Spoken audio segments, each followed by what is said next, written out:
Happy Thanksgiving and welcome to another episode of the Brooklyn Buzz podcast presented by OTGBasketball.com. I'm your host, Nick Fay. With me, as always, Jack Manuel. What's up, Jack? Not the happiest of Thanksgivings, Nick, but, at least the Nets put up a fight. It just went right down to the wire and, the refs didn't help us, but moral victory, I guess, somewhat.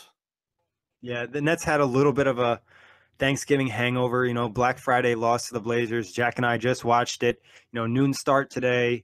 Like you said, it's disappointing loss. Obviously, 3-game losing streak now, but a game that the Nets had, in control majority of the time. They were in the lead by a little. It felt like, and you knew it was going to come down to crunch time. Like Jack said, a few calls didn't go our way.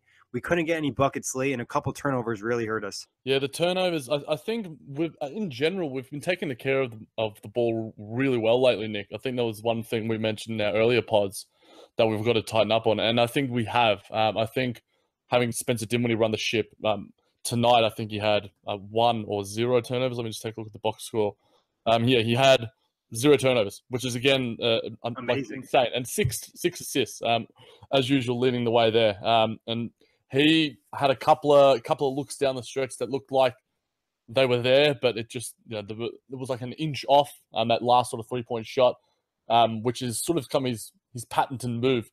And in that move on Jusuf Nurkic, where he just took him in, like he just had the move, and same with Caris on Noah Vonleh. But both of those guys off the dribble were outstanding tonight. But yeah, you mentioned the refs. Just looking at the matchup and in terms of how we lost it, they got to the line 35 times. We got to the line 21 times. Now, I'm not saying that a lot of those weren't warranted, because a lot of those were, but an extra 14 times in the flow of that game, it just didn't feel right. Yeah, there was a couple plays that definitely hurt them. I know that that 3-pointer, that the 3 free throws that Dame got, I think late in the third quarter, where it looked like LeVert got his jersey held. I wasn't a fan of that call, but the Nets did still lose the game. They had an opportunity. I think it was 123, 28 seconds left. Caris LeVert has the ball, and he gets it smacked out of his hand by Napier, and Nurkic is right there, grabs it, gets the rebound, 2 points, and the foul. That was it. He had 4 turnovers himself, and in total we had 9 turnovers. So Caris, that's one area. I mean, he's still a baby, and I mean, he's still learning in that sense. But we don't want to take away his natural aggression and that sort of thing. But there are times where you just want to be like to him. I think it was a couple of pods ago where it's like he's a baby deer. It's just like, slow down, bro. Slow down. We know you've got the speed. We know you've got the handle, but there's times where you'd prefer to have the ball in Spencer's hand, where he just knows he has that composure about him. And I think that's sort of having an effect on Caris to an extent, because with D'Angelo and Caris, they both have not really similar games, but they like to push the tempo a little bit, whereas Spencer does like to get in the sets quickly, but he does in a way where it's a lot more controlled. So I think if Caris can continue to learn that sort of control and maintain his composure, because his shot's certainly looking pretty good now. We mentioned that just before recording. So I think all positives and he's doing a lot of other things as well. He's looking really nice on the rebounds, on the boards. It's just if he can tighten up a little bit on the turnovers, I think he's going to become a bit more of a complete player. Yeah, like you said, I think there was one play in the fourth quarter where the Nets were up by 3 or 5, and Caris was on the fast break, and CJ McCollum kind of baited him, got the steal, and that was a pretty big point in the game. But like you said, Caris is very young. He dealt with a lot of injuries in college. He didn't even get to play a full rookie season, so his development is a little bit behind right now. So, the more he gets to play, the better he's going to get. By the end of the season, we're going to see a different player.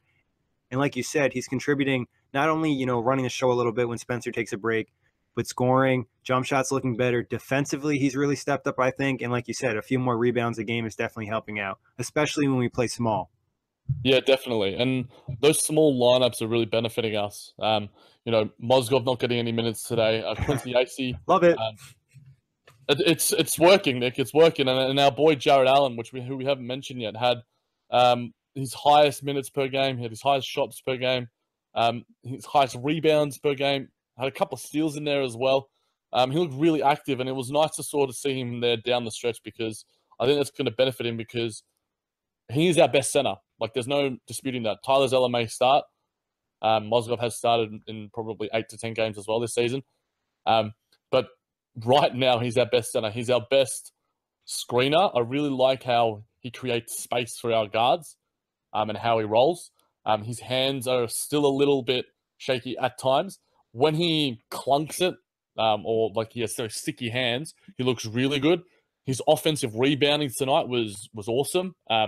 He's got great hustle, great energy. He's just a bit sort of like Caris LeVert. He's just a little rough around the edges, but with the reps and with the time, I'm glad that he could see over 20 minutes tonight. Hopefully, in the near future, he can continue those 20 to 22 minutes. I think will be a nice sort of minutes for Jarrett. Yeah, I agree. Like you said, it's nice to see him. He's our best center, and what he brings is different elements. He can move his feet better than pretty much any other big on the team.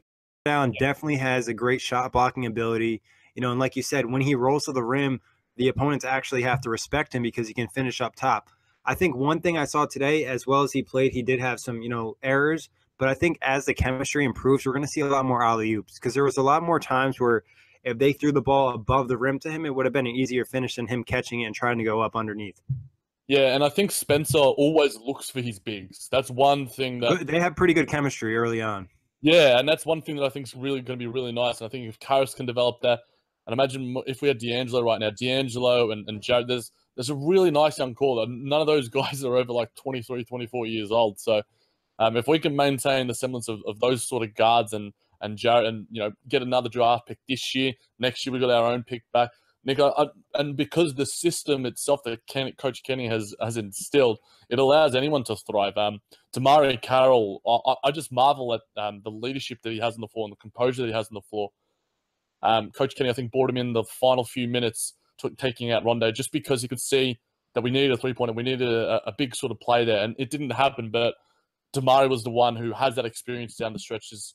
He's been in those tough moments, been in those close stretches, and I think he's invaluable to the rest of the locker room as well. It was a good team performance. It deserved to win, but in the end, it just wasn't our day. The ball didn't bounce our way, and the other team had three pretty bloody good players, and they were just too good for us. Yeah, like I said to you off air, if the Nets are in a close game, it's going to be tough because they don't have this star player that can finish. And, Portland has CJ and Dame. We don't even have our closer in D'Angelo Russell. Spencer's starting to get into that role, but it's a lot easier when you have two guys that can really score the ball. But a quick mention of Rondé. He had another nice shooting game. After having a rough night against, I think, Golden State shooting-wise, he's really bounced back tonight against Portland, and then Wednesday against Cleveland, I believe he shot well too. So nice to see Rondé's shooting percentage is starting to get back up. Yeah, his strength and body control, Nick, is something that really has stuck out to me. The way he can get into the lane now and contort his body, and I think there was an and one play against Jusuf Nurkic where he just... Beautiful. As Iron Eagle said, he climbed Mount Nurkic. I love that man so much. And then he finished the play and the and one as well. It's just he looks confident, and he's been probably our best player this season. Spencer Dinwiddie has had his moments, obviously, since the D'Angelo Russell injury, but the consistency of Rondé is something to be marveled at. And I just love how he's playing, and he deserves all the kudos that he's been getting because I wrote an article about him earlier in the year and hoping that his consistency could continue, and he certainly has. And he's been one of our bright spots. And again, another young piece, 22 years of age. It's just all good things, Nicholas. We like to keep things positive here on the Brooklyn Buzz. I know a lot of other pods get a bit down on the Nets, but we're high on them, and I think the future is bright, and I don't think the playoffs are too far away. Yeah, honestly, Rondé is almost, I would say it's a surprise. I've always been a Rondé fan. I always believed in his defensive ability, but seeing him improve offensively wasn't what I expected, especially after last season where he was really up and down. If he can put this type of work in again, maybe the next few off seasons, he could really have a nice solid offensive game, and he keeps getting better defensively. It's a great piece for the Nets.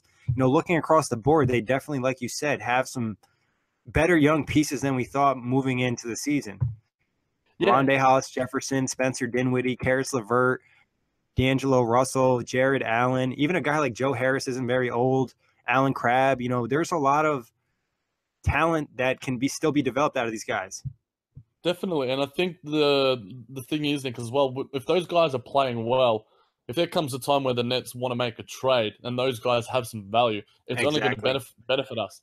guys like Joe Harris, guys like Trevor Booker, that might not be part of our next championship, but because Coach Kenny and Sean Marks get them to buy in into the Brooklyn Grit system. Just another note I quickly saw on Twitter about Rondae's career so far. He's had, prior to this season, he'd only had 10, 15 plus point games in 107 games. In 17 games this year, 11 of them have been with 15 points or more. So I think that's emblematic of the consistency that he's had. And, if he can give us 15 points a game for the rest of the season, that's invaluable. And because he does it in different ways to, say, an Alan Crabb and a Joe Harris, he has a different skill set. It just gives us something else on offense. Exactly. And the one thing, if he can eventually get that 3-point shot, he's just going to be such a good player to have around. Yeah. And his relationship with Kenny, too, is very nice.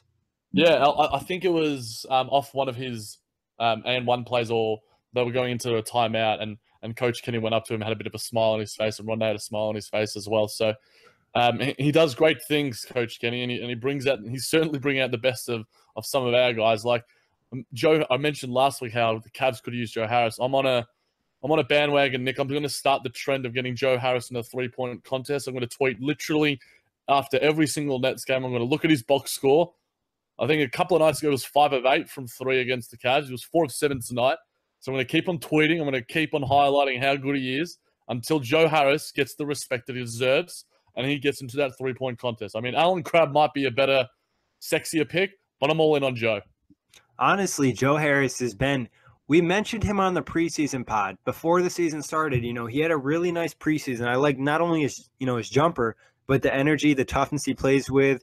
He always seems to foul, but that's okay. At least he's putting in effort. So Joe Harris is another guy that I think the Nets picked up. A lot of people were sleeping on him. They developed him, and he's looking like a nice 3-point shooter. You kind of hinted at this before.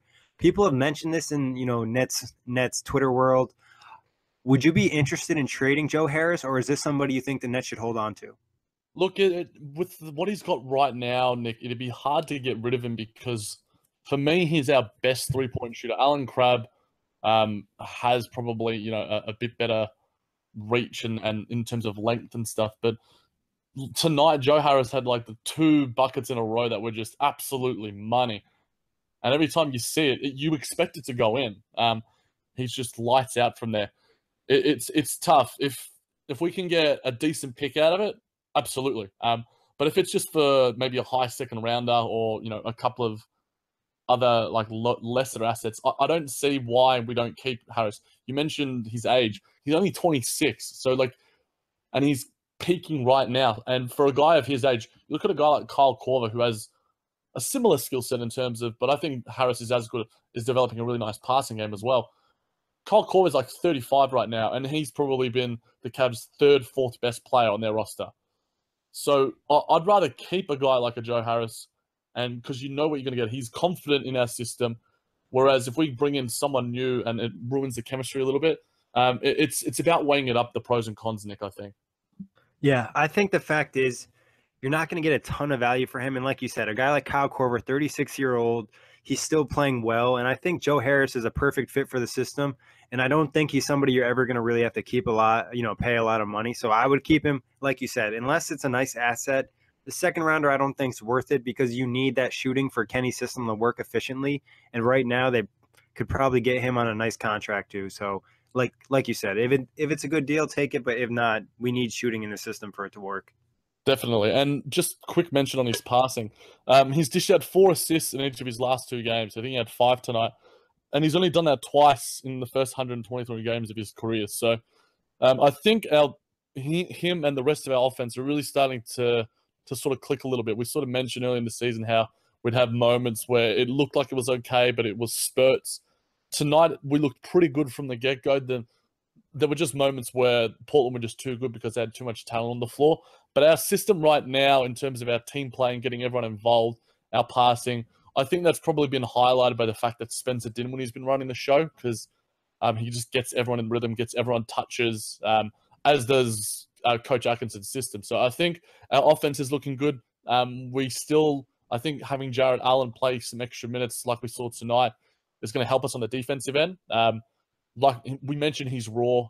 He's still, very lightly framed, but he's got the best length and the best sort of tools out of like Zeller, Booker, and Mozgov to sort of at least challenge a shot. And there were times where he would challenge McCollum at the rim tonight, where I think he looked really nice.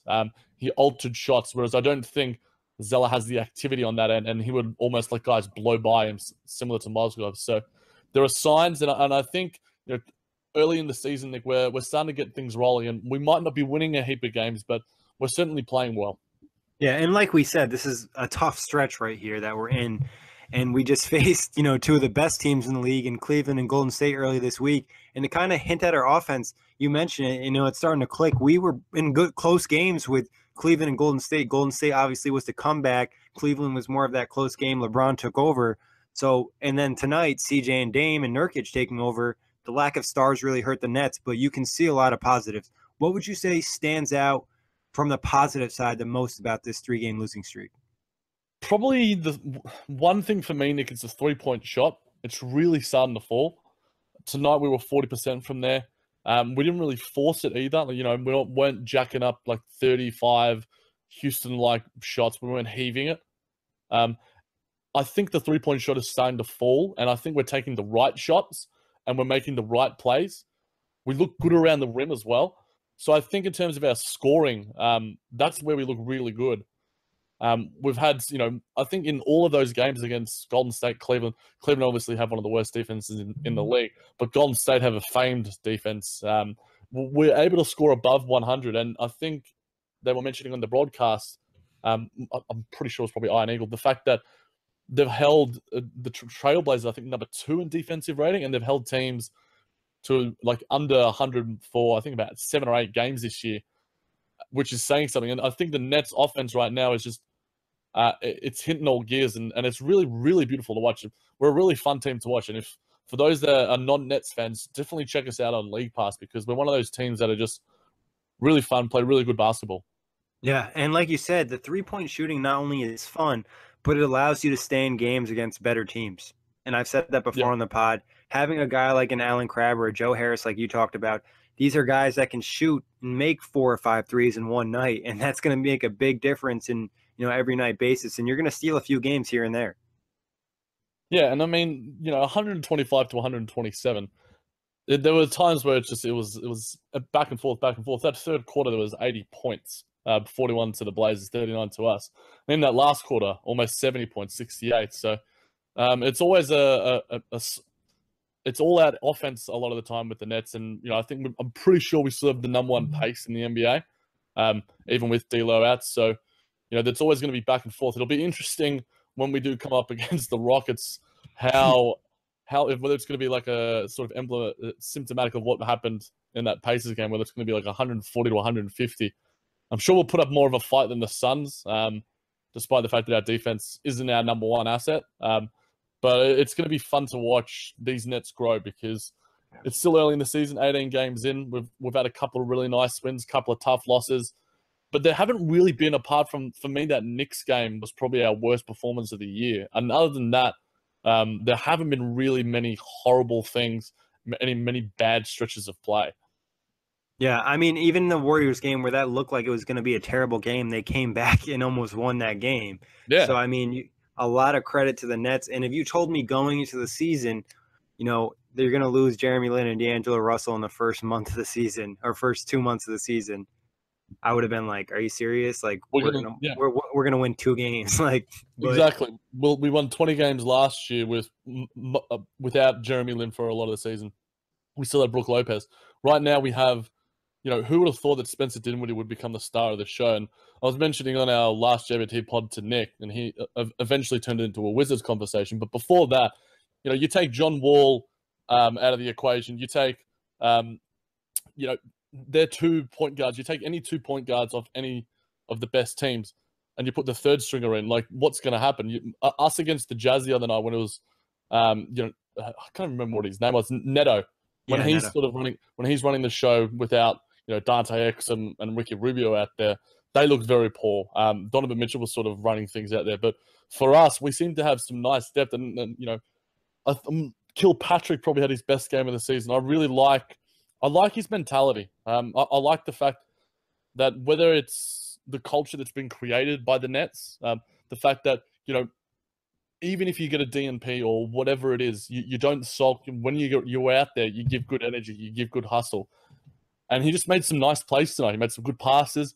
He knew when to drive, and he had some really good plays. And I was a huge fan of Kilpatrick last year, and I understand how his role has lessened with the addition of some of our new acquisitions through trade and such. But I think, if he can, with the injuries, he's going to have a role to play. And I think I mentioned to you, I'd much rather see him out there in the flow of the offense than Isaiah Whitehead, because it takes away somewhat from guys like Spencer Dinwiddie and Caris LeVert. I think Kilpatrick can be a bit of a better off-ball player. He's a better shooter, and he can sort of fit better in that system. Yeah, definitely. Like you said, you saw some nice things from Kilpatrick today against Portland, and the team could use him. We said this before on the pod. The team could really use Kilpatrick with the injuries. He's another ball handler, another scorer, somebody who can really relieve them. And it's always nice when you're running the show to have somebody else you can throw the ball to make a play, and Kilpatrick can do that. And one thing that he did tonight is drive to the rim and kind of get some of those and one plays, and that's what you really want to see from Kilpatrick. That's when he's at his best. He has probably some underrated upper body strength where he's able to eat a little bit of contact and then finish around the rim. Yeah, and mentioning on the assist numbers, he had a couple of assists tonight, and everyone who played minutes tonight got an assist. Jared Allen got one, Alan Crabb got one. It's just nice to see. I think that's another asset, another key thing that we've been doing really well. We've been really sharing the ball nicely and getting the right plays, and that in turn helps the offense, helps the three-point shooting, helps get those easy buckets, because when you're moving the ball, you're creating space. It's a lot harder to defend a moving ball than a stagnant ball. So that's certainly been a big part of our success lately as well. I agree. I think, like you mentioned, you hinted at a ton on the pod, is Spencer kind of getting things moving in a smooth motion, where things just seem a lot more settled. It's happened at times where it hasn't. When he first started playing a lot, it wasn't like that. But now he's really starting to get into his own. In the pick and roll, he's starting to look very confident. His three-point shot is looking very confident. He's willing to shoot off balance all over the place.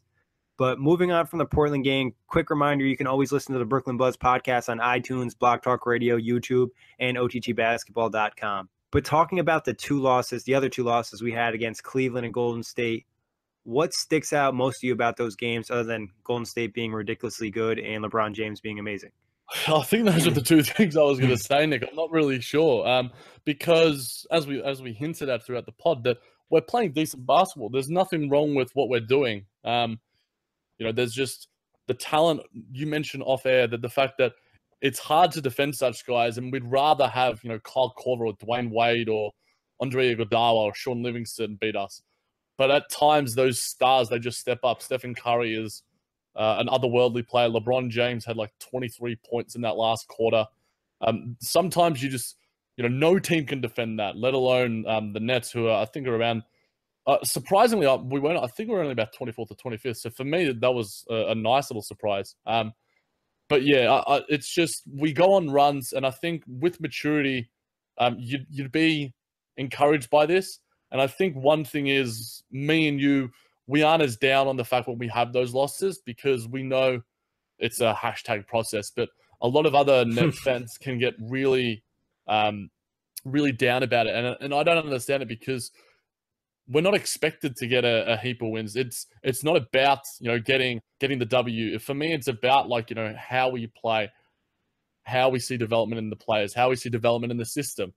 A win is nice. Yes, it'd be, you'd rather get grind out a win than have an honorable loss. But at the same time, at the end of the season, we're not looking at our win-loss record. We're going to be looking at, okay, how has Crabb developed? How has Dinwiddie developed? How has D'Angelo developed? How has Caris developed? How has Rondé developed?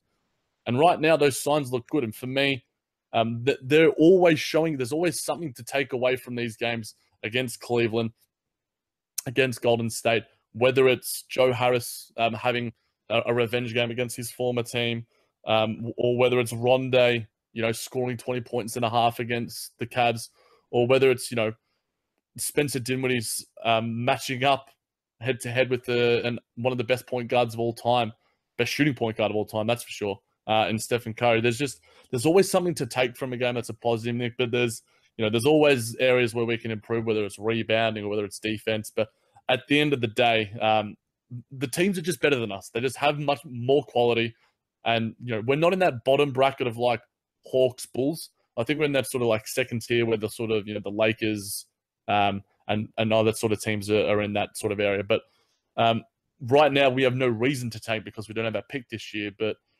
next year I'm going to be looking more at development than wins losses. That's for sure. Right now we'd rather get some wins, but yeah, it is what it is.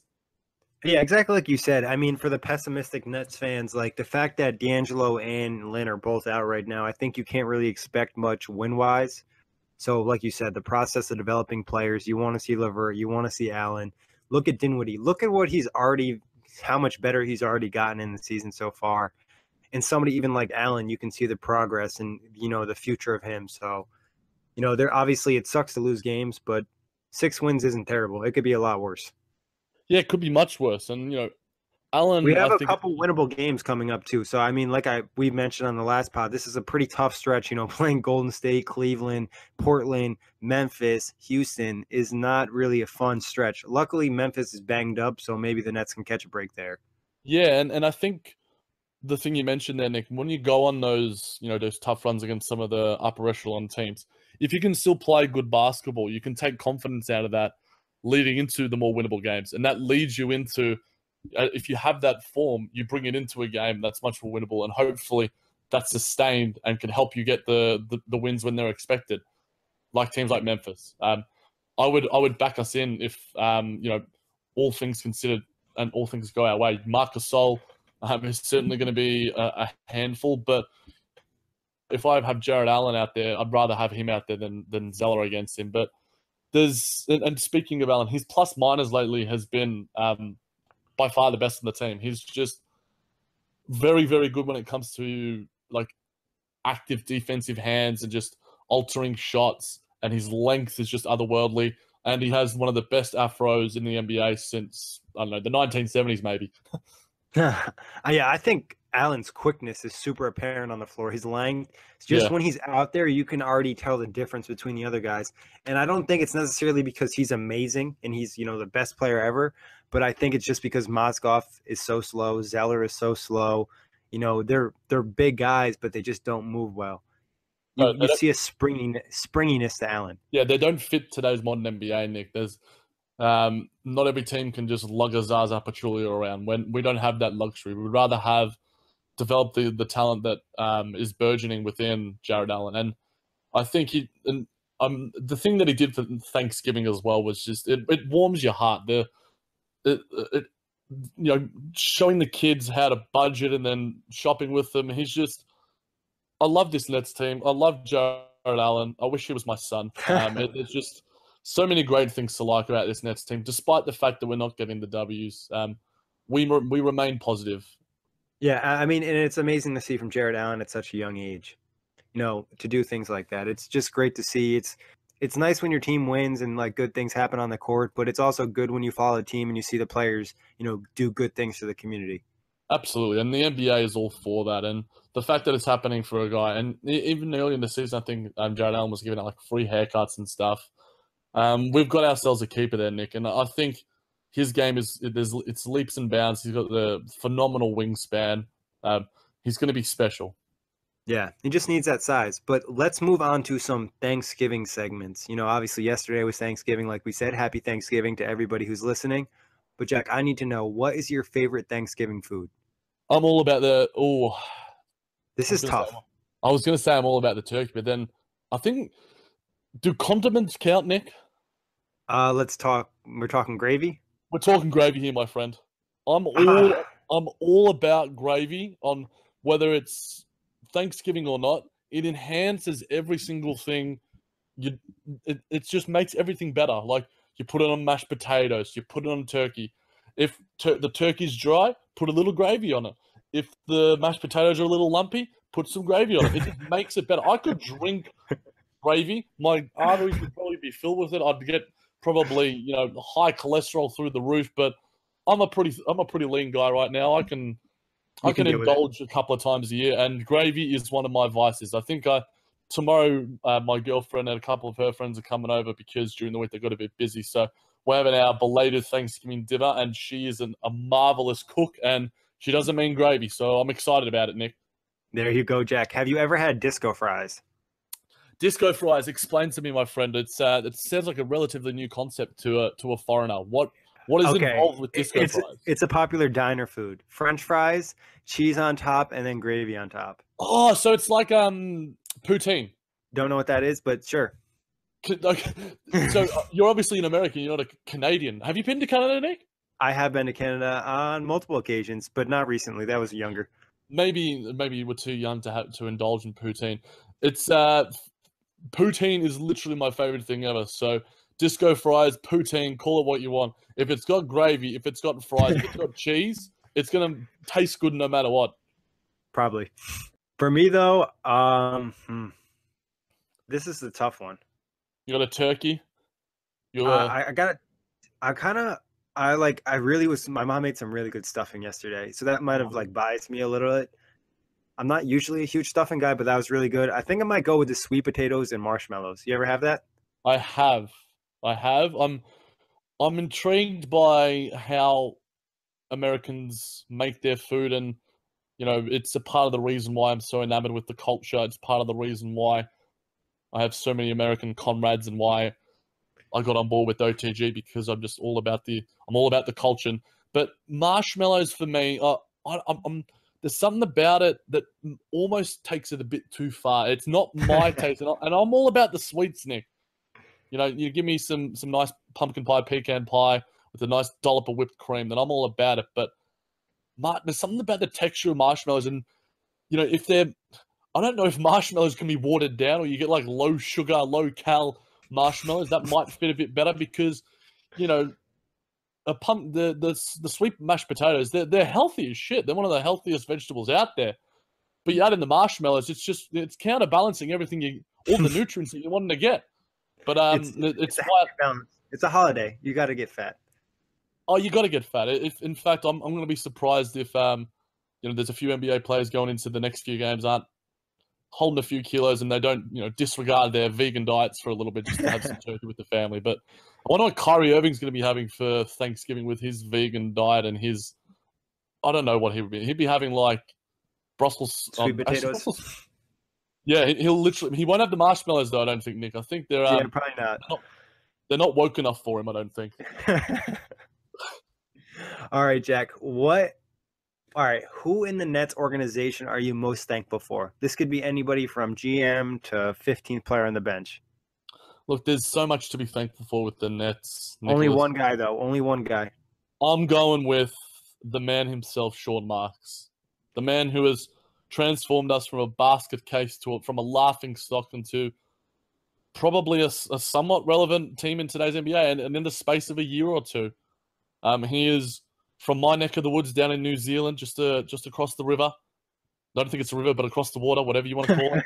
Across the ocean, across whatever the Southern Ocean is down there in New Zealand and Melbourne. But he has transformed the Nets roster. He has transformed the Nets culture. He's the reason why I'm optimistic about the Nets' future. He's making moves like the D'Angelo Russell one. Him and Coach Kenny are developing a relationship that is becoming famed and around the NBA. We look at guys like Steve Kerr and Bob Myers and how their relationship, and it's almost like they're feeding off each other in such great ways. Now, I'm not comparing us to the Golden State Warriors by any stretch, but if you have two key leaders feeding the players quality information, quality knowledge, an awesome system, they're making them confident. They're making them feel welcome and comfortable. It's the Brooklyn vibe has changed dramatically. It's completely 180. We've gone from being this top-up team that's had Deron Williams, Joe Johnson, Kevin Garnett, and it's just like we're too top-heavy. We're this cocky, arrogant team where we don't have a reason to be, to now being this underdog team that just appeals to me as an Aussie. We love the underdog, and now my Nets are an underdog, but I'm hoping we get back to the days in a couple of years where we can be a feared team, and I don't think it's going to take too much longer, especially we've got Sean Marks at the helm. Yeah, I mean, what the Nets will need, hopefully, is, unless they do end up tanking at some point, maybe get lucky in free agency. But like you said, I think there's only one guy it could be, and that's Sean Marks.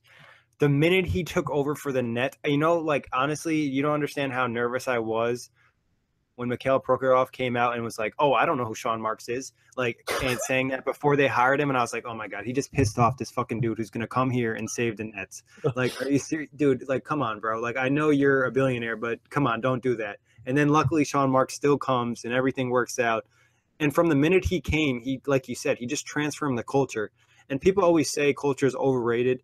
But I think when your culture is so bad, like the Nets was, the Nets were, their culture was just terrible. From Darren Williams being a little diva to just Billy King, throwing around picks and ownership calling for big trades. I think whenever ownership calls for something in trade world, I think that always kind of screws things up.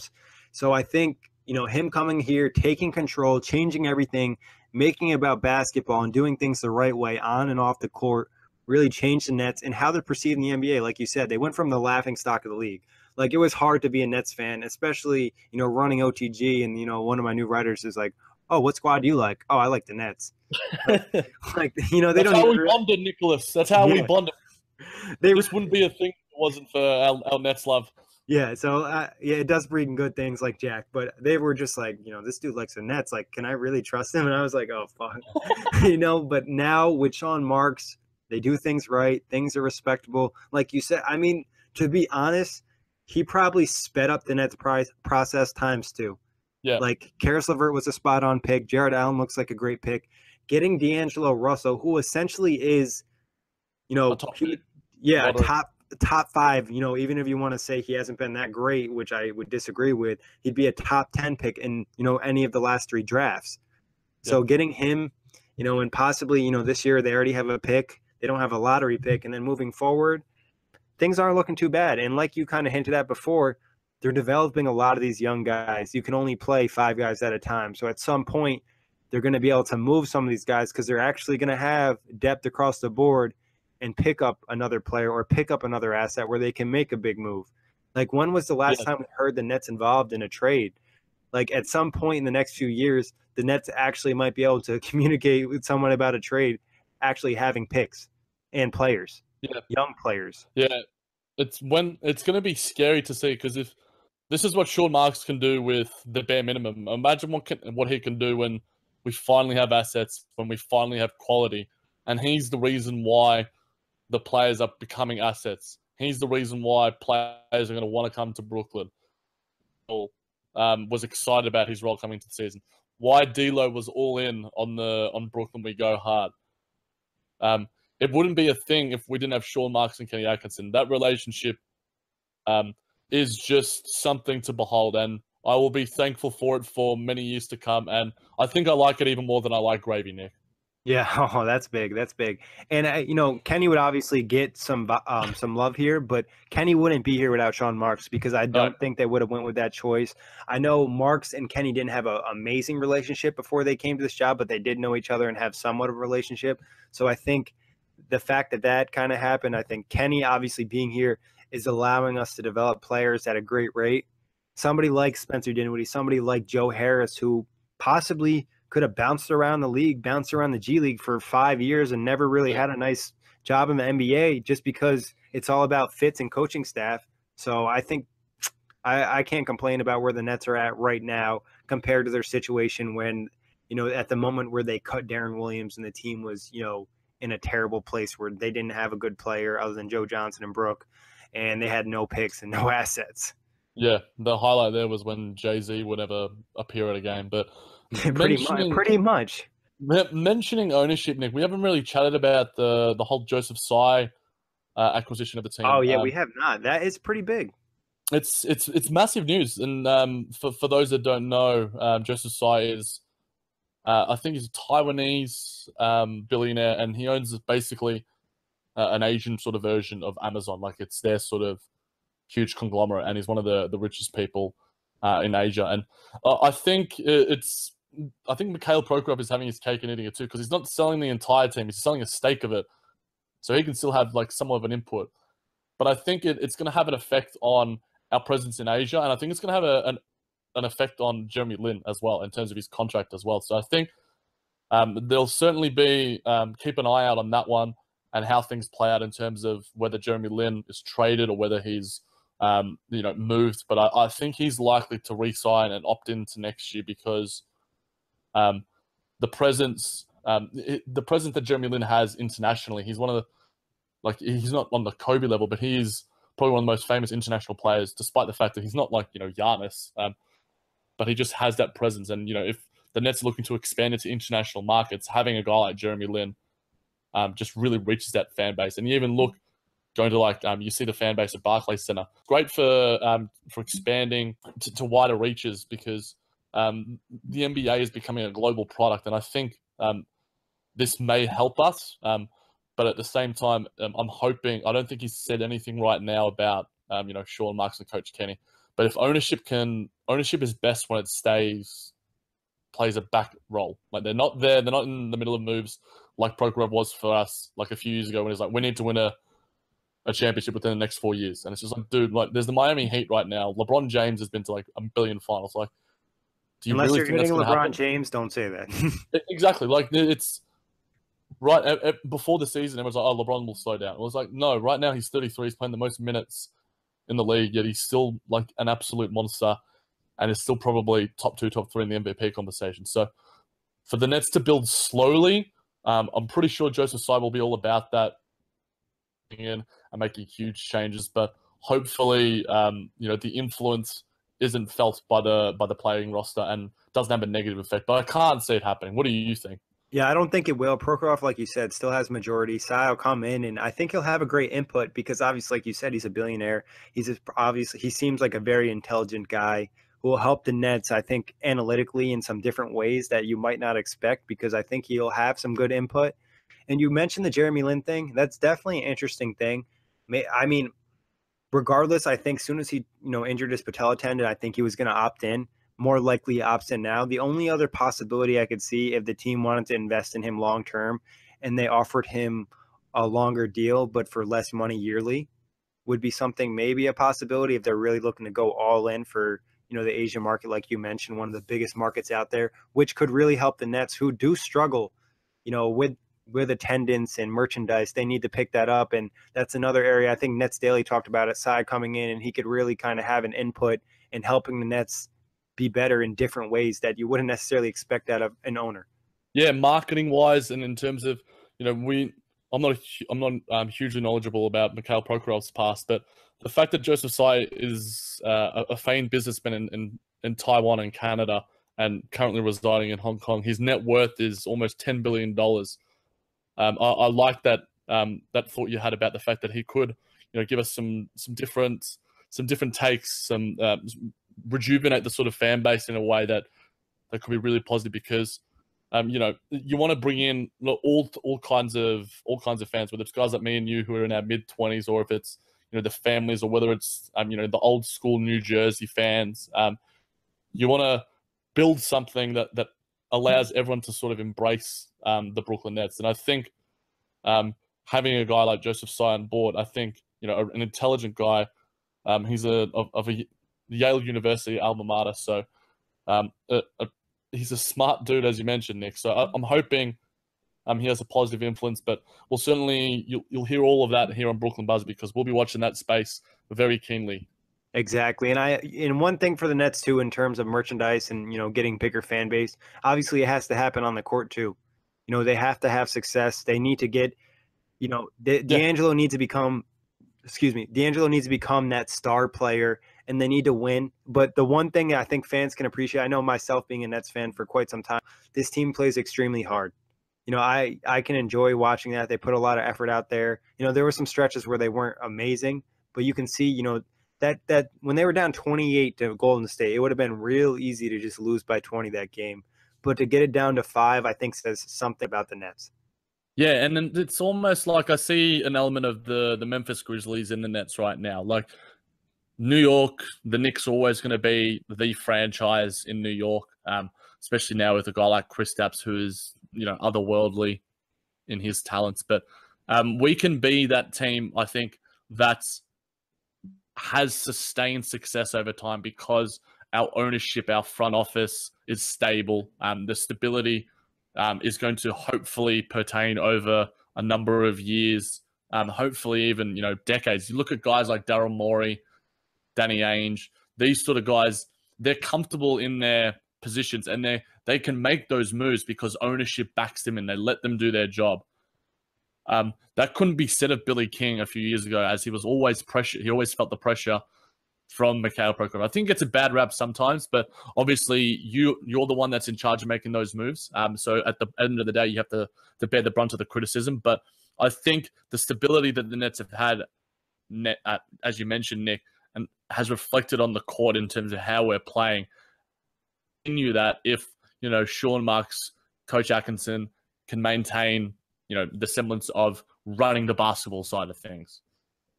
Exactly. So, but that wraps it up for today. You can always catch the Brooklyn Buzz podcast on otgbasketball.com, iTunes, Blog Talk Radio, and YouTube. Jack, thank you for hopping on as always. And everybody, thank you for listening.